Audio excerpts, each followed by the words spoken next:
Italy کا Libya کے قبائل کے ساتھ تعاون معاہدہ طے پا گیا۔ افریقی تارکین وطن کی سمگلنگ روکنے اور یورپ میں داخلے کی روک تھام کی کوششیں شروع کر دی گئیں۔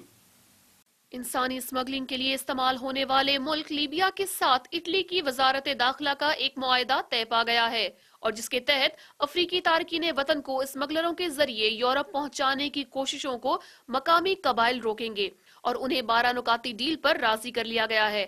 اطالوی وزارت داخلہ کا کہنا ہے کہ جنوبی لیبیا سے تعلق رکھنے والے 60 قبائل، جن میں توارق، توبو، الود سلیمان جیسے قبائل شامل ہیں، اسمگلنگ کے سلسلے کو روکنے میں مدد کریں گے۔ لوگ غربت اور افلاس کے ہاتھوں مجبور ہو کر ایک اچھے مستقبل کے لیے یورپ پہنچنے کی کوشش میں نکلتے ہیں، اور لیبیا میں اسمگلروں کے ہاتھ لگ جاتے ہیں۔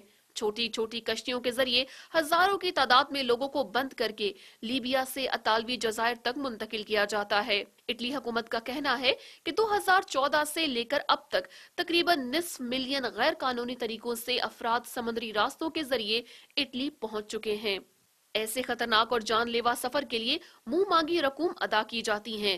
لوگ بغیر کسی ضمانت کے اپنا وطن اور اپنا گھر بار چھوڑ دیتے ہیں، اور یہ بھیانک سفر آدھے سے زیادہ مسافروں کو نگل لیتا ہے، اور ان لوگوں میں مرد، خواتین اور معصوم بچے بھی شامل ہوتے ہیں۔ بھوکے پیاسے حتیٰ کہ سانس لینے تک کی ہوا میسر نہ آنے کے باوجود ایسے سفر کرنے والوں کی تعداد میں روز بروز اضافہ ہی ہوتا جا رہا ہے۔ میں نے اسمگل ہونے کے لیے $2600 ادا کیے۔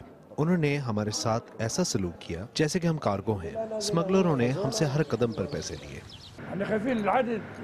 ہم فکر مند ہیں کہ لاشوں کی تعداد بڑھتی جا رہی ہے۔ گزشتہ ہفتے ہم نے 20 لاشوں کو دفنایا۔ ہم نے انہیں سمندر سے جمع کیا تھا۔ کبھی کبھی ہمیں اس میں 1 ماہ بھی لگ جاتا ہے۔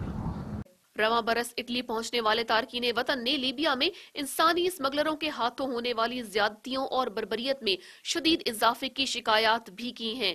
یہ بات بھی اہم ہے کہ لیبیا میں ایک فعال حکومت قائم نہ ہونے کے باعث وہاں کئی مسلح گروہ اور جرائم پیشہ عناصر سرگرم عمل ہیں، جبکہ حکومتی توجہ نہ ہونے کی وجہ سے ان گروپوں کا خاتمہ نہیں ہو پا رہا۔